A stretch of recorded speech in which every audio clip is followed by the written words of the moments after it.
Kale ebintu binye byavudde mu dduwa ya Sheikh Muzaata over the weekend still wali ekawempe n'ebimu ku ebyo byasinze okutunyumira y'emboozi ya maama wa Kluthumu era nga maama wa Kluthumu munnange munjuke Kluthumu ono munnange yazala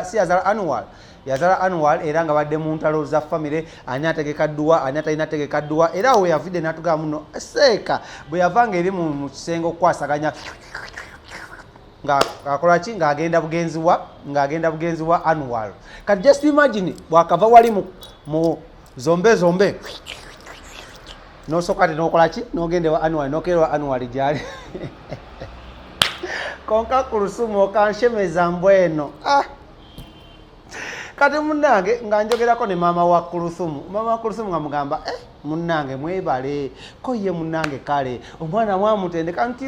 ebyayogedde by'omukisenge nange bwentyo bwe neŋŋamba bannange katonda wange maama afumita emboozi maama nga munnange nti aga nange munnange taata wa Kluthumu namukolanga ebintu ebyo kyovulaba omwana ekintu kya famire ekitwalina kiseesaamu neŋŋamba alhamdulillah barakallah allahu akbar neŋŋamba tugenderaawo so munnange emboozi ya maama wa Kluthumu yabadde mpanvu era njagala ngikutuuseko ng'atunyonyola biki bye yasomesa omwana ono era yayogera ki ku nsonga za muwala we okuba nga yavuddeyo n'abeera ng'akola ki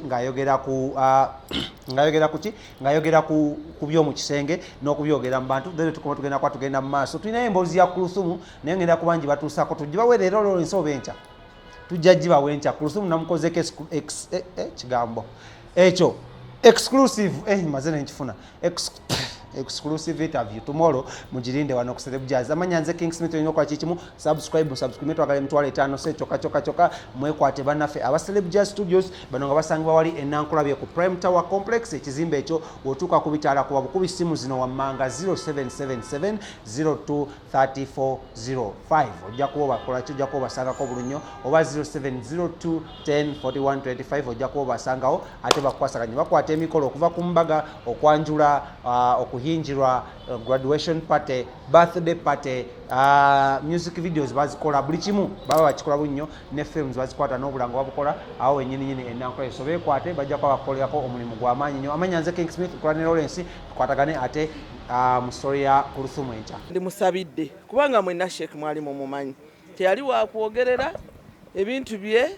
yabyogererangawo era yabikolerangawo ate tewali muntu eyali tamuwagala that is bwembanga ndi wakwogera kubanga ye bwe yayogeranga ekintu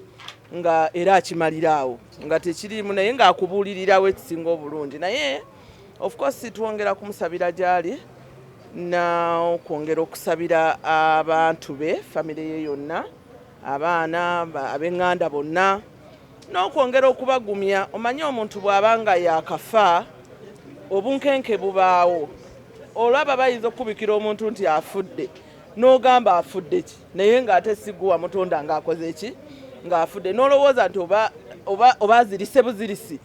ogenda omanyiira bumanyizi nti ddala omuntu yakola ki ti omuntu yafa so ekintu kya sheekhe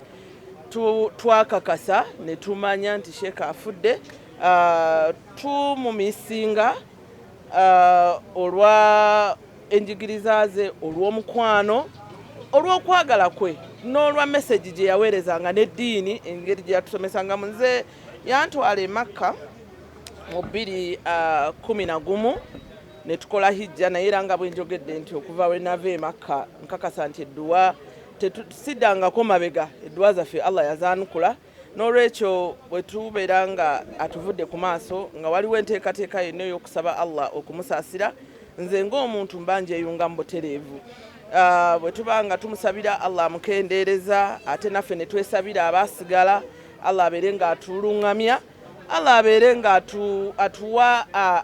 okumanya n'okutegeera n'okutugayidinga butya bwe tuyinza okubeera nga tukwasaganya ensonga ze naddala okumwogerako kubanga omufu tebamwogerako kibi mufu basabira musabire omufu bamwogerako birungi omufu tebamukakkanya yadde ne bw'obeera ng'oli mulamu tewali muntu ayagala kumukakkanya ne bw'aba nga ali mulamu nabwe ekityo ne ku muntu eyagenda nakyo bwe kityo bwe kibeera naye n'okwongera okusaba nze nzikiririza nnyo mu kukwatagana kubanga at the end of the day family erina okusigala nga eri ng'omuntu omu nga buli omu tewaliwo byakuwangula nti gundi awangudde oba kino oba kiri naye okusigala nga tuli ku musitawa ekikulu ennyo kye tulina okutunuulira erinnya brand kubanga erinnya lya Sheikh si erinnya lya muzannyo nga bwe mbagambye nti erinnya lyange erya taata wange lyenkozesa yafa emyaka 4 emabega naye ne bw'ogamba nti ndi muzzukulu wa Usikibowa oli ategeera kati tusaba nti ne Sheikh ne bwaba nga yakavaawo ne wali bamaze emyaka 4-5 nga bw'omwogerako nti ndi muzzukulu wa Sheikh Muzaata oba nali manyi Sheikh Muzaata nawangalako naye nga kikuwa amaanyi ne kikubaako we kikuteeka. So nze nsaba Allah abeere nga aluŋŋamya era nkakasa nti bino ebintu bijja kuggwa tewali kitaggwa naye ekibuuzo nti kiwedde kitya. Tusaba Allah abeere nga byonna ensonga zonna azimaliriza bulungi. Kabonero ka Busiraamu famire ya Muzaata obutajja mu dduwa ya mukadde waabwe ng'atolyawo ye musika wa kitaabu ne bagirekera abantu obuntu. Ekyo mbadde sikimanyi nti no tebaliiwo kubanga mbadde sikimanyi naye ndaba abantu bwe bali kati tosobola kumanya ani aliwo ani ataliiwo ate nkakasa nti no we bali bayinza obutabaawo bwe baba tebaliiwo eyo enteekateeka saabadde mu nteekateeka nzize mu dduwa kusabira Sheikh ngera bwe nagenda mu dduwa ewalala okusabira omuntu omulala n'okwogereramu ebigambo ebirungi era ebigambo ebigatta. So okuva Sheikh yafa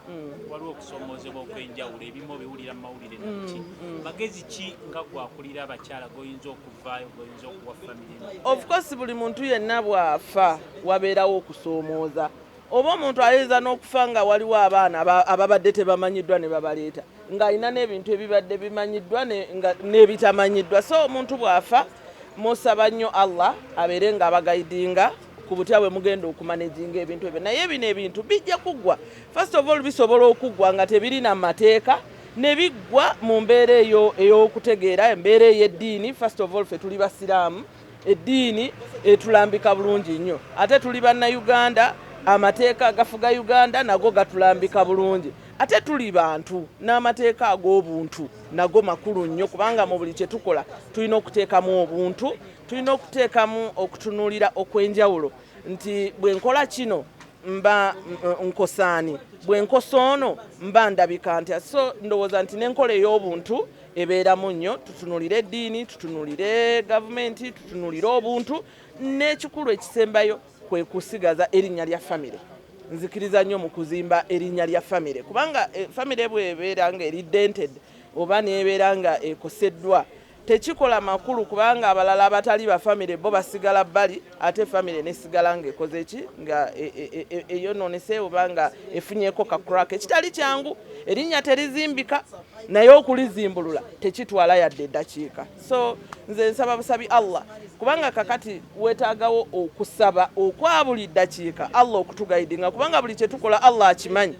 Katonda akimanyi era nsaba Allah abeere nga akozesa abantu bonna ababirimu. Nze sikiriimu nnyo naye ndi kirimu nnyo mu dduwa nga nsaba Allah abeere nga agayidinga byonna ebigenda maaso. Nze nali RDC Nakawa nalaba ebintu bingi nnyo naye ate bimala ne biggwa tewaliiwo kitaggwa either mu mateeka either mu kuteesa either mu buntu bulamu either mu kwerekereza either mu kugiving up oba mu kukola ekintu kyonna naye buli kintu kyonna kiggwa naye ng'ate tusaba Allah abeere nga ebintu bino abimala bulungi nnyo.